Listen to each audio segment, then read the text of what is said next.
Saudara-saudariku yang terkasih, riwayat orang kudus hari ini yaitu Beatus Sebastianus, seorang imam.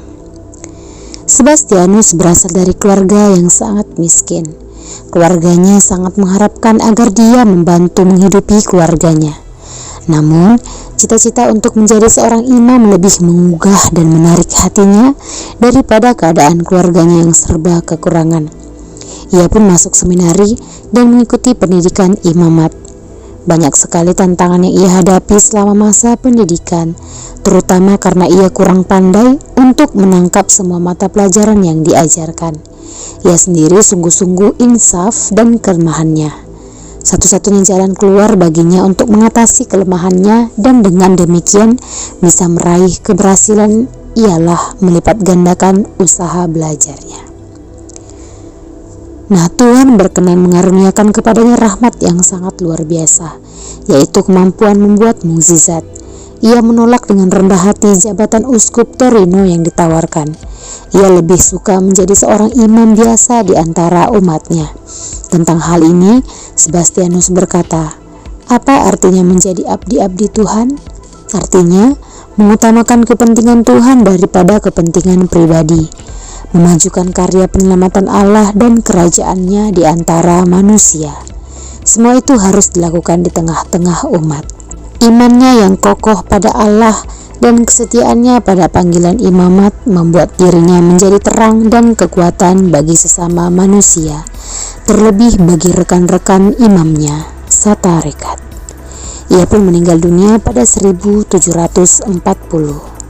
Semoga Tuhan memberkati. Abraham menantikan kota yang dirancang dan dibangun oleh Allah sendiri. Pembacaan dari surat kepada orang Ibrani. Saudara-saudara, iman adalah dasar dari segala yang kita harapkan dan bukti dari segala yang tidak kita lihat. Sebab oleh imanlah telah diberikan kesaksian kepada nenek moyang kita. Karena iman, Abraham taat ketika ia dipanggil untuk berangkat ke negeri yang akan diterimanya menjadi milik pusakanya. Ia berangkat tanpa mengetahui tempat yang ia tuju. Karena iman, ia diam di tanah yang dijanjikan itu, seolah-olah di suatu tanah asing, dan di situ ia tinggal di kemah dengan Ishak dan Yakub, yang turut menjadi ahli waris janji yang satu itu. Sebab ia menanti-nantikan kota yang beralas kokoh, yang dirancang dan dibangun oleh Allah sendiri. Karena iman pula, Abraham dan Sarah beroleh kekuatan untuk menurunkan anak cucu, walaupun usianya sudah lewat, karena ia yakin bahwa Dia yang memberikan janji itu setia. Itulah sebabnya dari satu orang yang malahan telah mati pucuk, terpancar keturunan besar seperti bintang di langit dan pasir di tepi laut yang tidak terhitung banyaknya. Dalam iman, mereka semua telah mati sebagai orang yang tidak memperoleh apa yang dijanjikan itu, tetapi hanya dari jauh mereka melihatnya dan melambai-lambai kepadanya dan mengakui bahwa mereka adalah orang asing dan pendatang di bumi ini. Sebab mereka yang berkata demikian menyatakan bahwa mereka dengan rindu mencari suatu tanah air.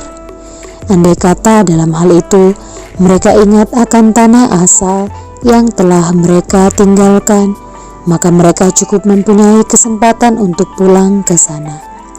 Tetapi yang mereka rindukan adalah tanah air yang lebih baik, yaitu tanah air surgawi. Sebab itu Allah tidak malu disebut Allah mereka, karena ia telah mempersiapkan sebuah kota bagi mereka. Karena iman, Abraham rela mempersembahkan Ishak tatkala ia dicobai. Ia yang telah menerima janji itu rela mempersembahkan anaknya yang tunggal. Keturunan yang berasal dari Ishaklah yang akan disebut keturunanmu.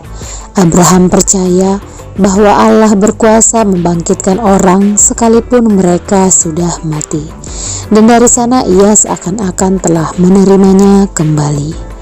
Demikianlah sabda Tuhan. Syukur kepada Allah. Angin dan danau pun taat kepada Yesus. Inilah Injil Yesus Kristus menurut Markus. Pada suatu hari, ketika hari sudah petang, Yesus berkata kepada murid-muridnya, "Marilah kita bertolak ke seberang." Mereka meninggalkan orang banyak yang ada di sana lalu bertolak dan membawa Yesus dalam perahu itu di mana ia telah duduk, dan perahu-perahu lain juga menyertai dia.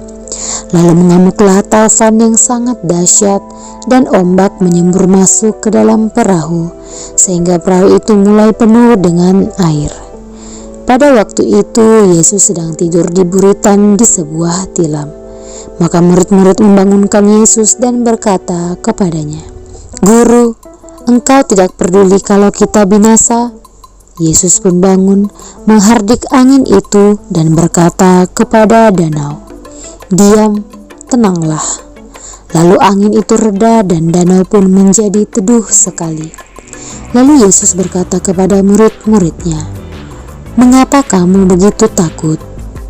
Mengapa kamu tidak percaya?"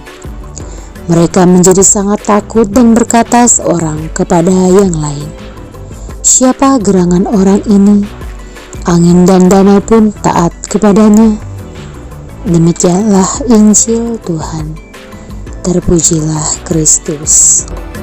Saudara-saudariku yang terkasih, renungan pada hari ini tentang keraguan, di mana dikatakan pada kitab Markus 4 ayat 40, "Mengapa kamu begitu takut? Mengapa kamu tidak percaya?" Nah, bacaan hari ini tidak asing lagi bagi kita, tapi mungkin karena terlalu sering kita mendengar atau membacanya, mungkin bacaan hari ini menjadi biasa saja. Namun bagi saya, bacaan ini selalu menegur saya secara lembut, tetapi dalam setiap kali saya membacanya, selalu ada pertanyaan yang bergejolak dalam hati. Benarkah kamu telah menjadi murid-muridnya? Sudah berapa kamu menjadi muridnya? Masihkah ada keraguan dalam hatimu tentang kuasanya? Nah, pertanyaan-pertanyaan ini hanya membuat saya terdiam. Dan secara tidak sadar, saya pun menitikkan air mata, membayangkan betapa terluka hatinya karena saya masih sering meragukannya dikala sedang mengalami banyak masalah. Nah, kata-kata "saya hanya manusia biasa" selalu menjadi jawaban andalan saya ketika berkelit mengenai alasan masih meragukannya. Tapi saya tahu itu bukan jawaban yang patut saya lontarkan, apalagi bagi saya yang mengaku telah lama mengenalnya dan menjadi muridnya. Dari waktu ke waktu, saya pun belajar untuk semakin mengenali pribadi dan kasih Tuhan. Bahkan saya belajar untuk mengenali bukti cintanya yang dinyatakan secara konkret dalam hidup saya. Malu sih rasanya ketika saya masih bertanya kenapa ketika mengalami masalah. Tetapi saya mau terus belajar untuk tetap mempercayai kuasa kasih-Nya dalam hidup saya. Apapun kondisinya, saya mau meletakkan semua kekhawatiran dan keraguan saya ke dalam tangan pengasihan-Nya. Benarkah saya telah menjadi murid-Nya? Masih adakah keraguan dalam hati saya tentang kuasa-Nya? Semoga Tuhan memberkati kita. Amin.